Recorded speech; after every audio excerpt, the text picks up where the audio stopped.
So hello everyone, welcome back to Target for IQ and important judgement series में मैं आज आपको एक बड़ा इम्पोर्टेंट जजमेंट बताने वाली हूँ जो कि अभी कल का ही जजमेंट है which is of your 21 October right.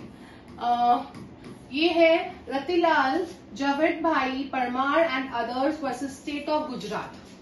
अच्छा, इस जजमेंट में बेसिकली दो तीन चीजें बोली गई हैं।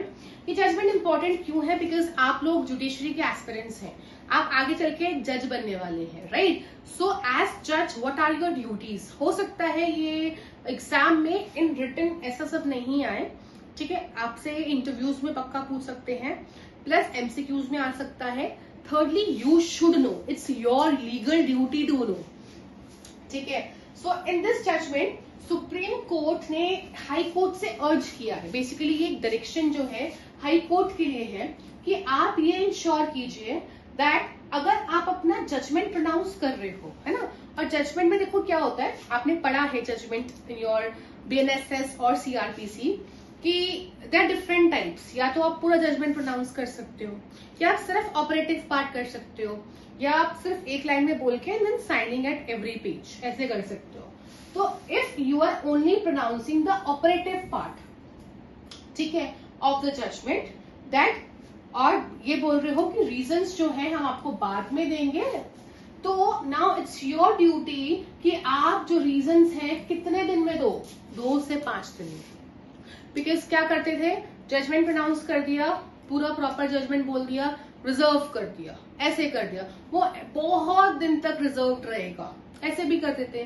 तो यहाँ पे टाइमलाइन दे दी दैट अगर आपने कंक्लूड कर दिया, आपने ऑपरेटिव पार्ट बोल दिया, अभी आपने रीजंस नहीं दिए हैं, तो 2 से 4 दिन में, 5 दिन में आप रीजंस देंगे। दूसरा, कोर्ट ने ये भी ऑब्जर्व किया कि इफ अ जज वो रीजंस नहीं दे पा रहा है 5 दिन में कुछ भी, बिकॉज कि आपको वर्क प्रेशर है, बहुत सारा पढ़ना है, वट एवर इट इज, तो आप जजमेंट को अब रिजर्व करोगे एंड आप अब अपना जितना टाइम चाहते हो अब ले सकते हो, ठीक है, अब ले सकते हो, राइट? तो दिस इज अनदर थिंग। उसके बाद इसी में ही एक चीज और बोला गया दैट सुप्रीम कोर्ट ने रिकमेंड किया हाई कोर्ट जजेस को कि आप एक प्रैक्टिस लीजिए दैट आप ऑपरेटिव पार्ट जब भी प्रोनाउंस कर रहे हैं जजमेंट का, ठीक है, when they believe that the estimated time for dictating a judgment would be beyond 20-25 minutes, ऐसा नहीं कि आप हर केस में सिर्फ ऑपरेटिव पार्ट करो, नहीं।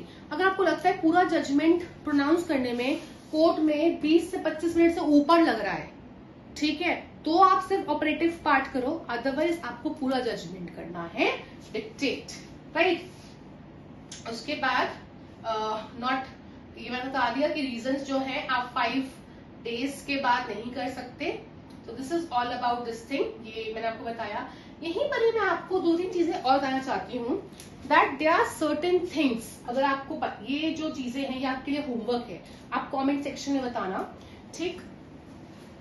फ्यू थिंग्स, जैसे आप राजस्थान इंटरव्यू के लिए भी अपेयर हो रहे होंगे, ये हर जगह पे पूछा जाता है ऑबिटर डिक्टा।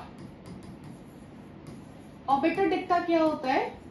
ऑबिटर डिक्टा इज समथिंग जो कि आपका रीजनिंग, यू नो, एक है रेशियो डिसिडेंडी, ठीक है, ratio, that what is the ratio of the case, case का रेशियो, केस का मेन रीजनिंग क्या है, ये वो हो गया। ऑबिटर डिक्टा इज समथिंग जो कि इशू नहीं था बट आपने एक ऑब्जर्वेशन किया, ठीक, ये वो हो गया। Then stare decisis, then what is president,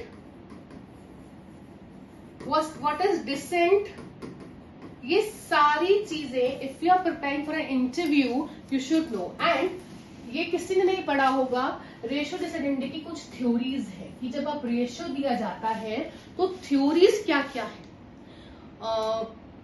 ये मैं आपसे यहाँ पे इसलिए डिस्कस कर रही हूँ that recently I met with high court retired justice, right, and he was conducting certain interviews. तो उन्होंने अपने हर 3rd-4th इंटरव्यू में ये पूछा, हर 3rd-4th इंटरव्यू में, and if I was part of around 15 to 20 interviews, तो उसमें से students maximum didn't answer, maximum ने आंसर नहीं किया, सो थ्योरीज उनको नहीं पता था, ठीक है। So you just go for these theories, और रिडिक्टा क्या होता है ये सब आपको पता होंगे फिर भी, बट ढंग से इस पर रिसर्च करना एंड इसकी थ्योरीज फॉर श्योर पढ़ना। That's it, thank you so much.